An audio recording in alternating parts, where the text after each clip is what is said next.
ठाणे महानगरपालिकेच्या निवडणुकीचा सत्ताधाऱ्यांनी खेळखंडोबा करून ठेवला आहे। ठाण्यातील वागळे प्रभागामध्ये शिवसेना शिंदे गटाच्या राज्य सचिवाच्या पत्नीला बिनविरोध निवडून देण्यासाठी निवडणूक निर्णय अधिकाऱ्यांनी षडयंत्राने मनसेसह विरोधकांचे उमेदवारी अर्ज अवैध ठरवल्याचा आरोप मनसे ठाणे पालघर जिल्हाध्यक्ष अविनाश जाधव यांनी केला आहे। या विरोधात गुरुवारी मनसेने ठाणे महापालिकेवरती धडक देत वरिष्ठ अधिकाऱ्यांना जाब विचारलाय। यावेळी प्रसार माध्यमांशी बोलताना अविनाश जाधव यांनी निवडणूक आयोगाची स्वायत्ता ही केवळ नावालाच असल्याची प्रतिक्रिया व्यक्त केली आहे।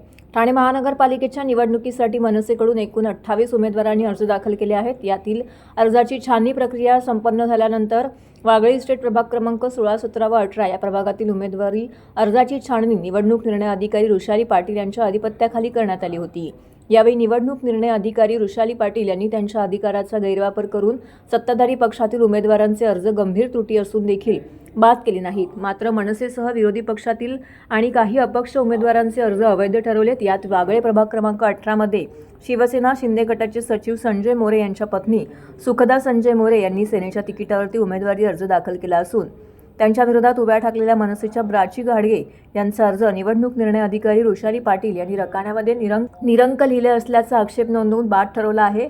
अशा प्रकारे सत्ताधाऱ्यांपैकी कुणाचाही अर्ज बाद केला नाही। वास्तविक अनेक ठिकाणी शिवसेनेच्या उमेदवारांच्या अर्जातील रकाने रिकामे आहेत।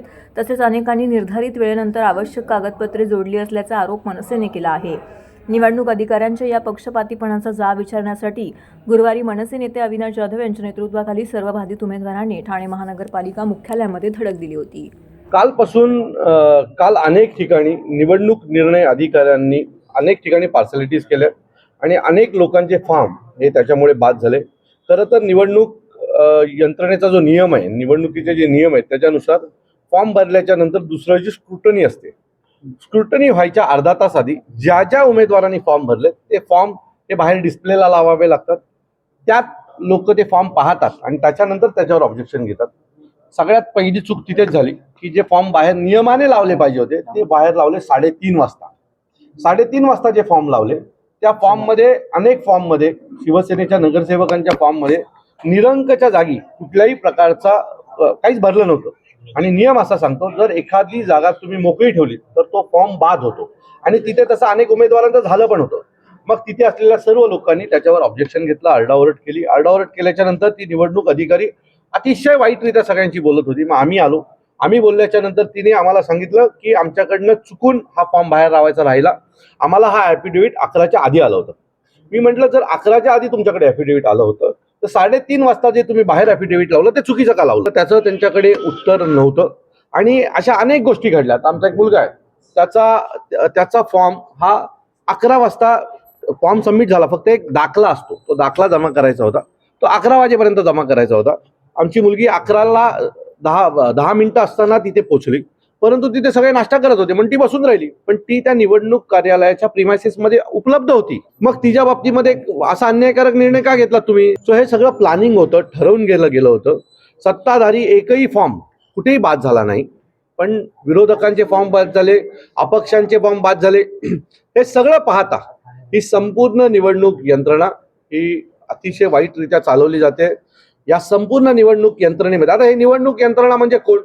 हे जे ठाणे महानगरपालिका असतील किंवा जिल्हाधिकारी कार्यालयामध्ये अधिक असलेले अधिकारी हेच कुठेतरी निवडणूक अधिकारी म्हणून जातात। यांचा सगळ्यांची सत्ताधारी नेत्यांची साटलोट असतं आणि ते सत्ताधारी नेते आणि हे राजकीय नेते मिळून ही पूर्ण निवडणूक यंत्रणा मलिन करतात। त्या मॅडमनी पण काल तेच केलं आणि त्याच्यामुळे अनेक लोकांचे फॉर्म काल बाद झाले आणि बाद झाल्यामुळे या सर्व मुलांचं करिअर खराब झालं। ही मुलं 10-10 वर्ष काम करतात, कोविडच्या काळामध्ये जीवाचं रान करून काम केलं आणि ज्या वेळेला त्यांनी केलेल्या कामांची लोकांकडे जाऊन पोचपावती घ्यायची वेळ येते तर अशी खोटी कामं करून ही लोक त्यांचे फॉर्म बाद करतात। या अशा अधिकाऱ्यांना मला असं वाटतंय की सरकारने घरी बसवलं पाहिजे, नाहीतर याच्या पुढच्या निवडणूक आम्ही लढायच्याच कशाला ना?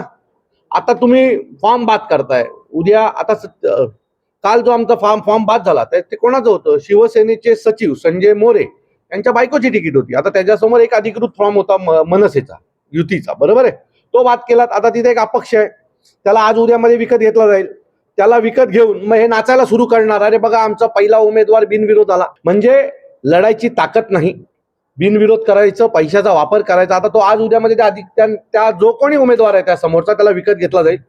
आणि विकत घेऊन जर त्यातूनही उरले तर निवडणुकीला पूर्ण करोडो रुपये टाकणार आणि पाडणार. म्हणजे पैशाचा एक तर वापर करायचा, बळाचा वापर करायचा आणि निवडणुका जिंकायच्या, चांगल्या पोरांचे करिअर खराब करायचे. मला असं वाटतं की हे थांबलं पाहिजे. नाही तर मग कशाला लोकशाही आहे म्हणून सांगता, राजेशाही जाहीर करून टाका.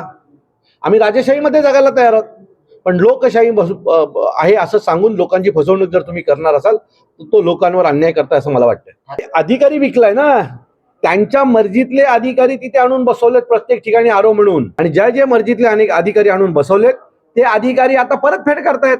उद्या निवडणूक झाल्यावरती बाई चांगल्या कुठेतरी पोस्टवर असणार आहे. काल मी जितेंद्र आव्हाड साहेब, राजन विचारे साहेब, आम्ही तिघाने तिथे अकाल तांडव केला, पण आम्ही जे बोलतोय तिला समजूनच घ्यायचं नव्हतं त्या बाईला. तिथे असलेले सर्व उमेदवार सांगत होते की ही बाई प्रचंड अर्गणप्रमाणे सगळ्यांशी वागतेय, ही कोणाशी नीट बोलायला तयार नाहीये, काही नाहीये. मी बोलेल तो कायदा. माझं मत आहे, तुम्ही स्वतःला जर निवडणूक अधिकारी म्हणून देवाच्या भूमिकेत मानत असाल तर देवासारखं वागलं पण पाहिजे. म्हणजे देवाच्या भूमिकेत बसायचं आणि दानवासारखं वागायचं हे काही योग्य नाहीये. तुमच्यामुळे कोणाचं तरी करिअर खराब होतो. आम्ही तुम्हाला एक सांगतो, ही जी महिला आहे ना आरो, काय नाव त्यांचं, वृषाली पाटीलच्या बाबतीमध्ये त्यांच्या प्रॉपर्टी पासून सगळ्याची इन्क्वायरी आम्ही लावणार आहोत. आम्ही त्यांना सोडणार नाही. त्यांनी जे काय आमच्या पोरांच्या बाबतीत केलेत या आरोनच्या पाठीनं आम्ही सगळे माहितीचे अधिकार टाकून ह्यांची प्रॉपर्टी कुठे आहे, या पोस्टिंगला कशा आल्या, या सगळ्या गोष्टींची माहिती घेऊन आम्ही पुन्हा लोकांसमोर जाणार, एवढं नक्की. सत्ता हे संस्था, अहो निवडणूक नावापुरता येते, त्याचे अधिकारी कोण आहेत, ती मॅडम कोण आहे, उपजिल्हाधिकारी आहे ना, उपजिल्हाधिकारी आहेत ना, म्हणजेच सरकारी यंत्रणेत काम करणारी बाई आहे ना. मग ती वेगळी कशी होऊ शकते? ती तिच्या फायद्यासाठी सरकारी यंत्रणेला मदत करते, सरकारी राजकीय नेत्यांना मदत करते. निवडणूक आयोग ही वेगळी संस्था आहे, हे सगळं खोटं आहे.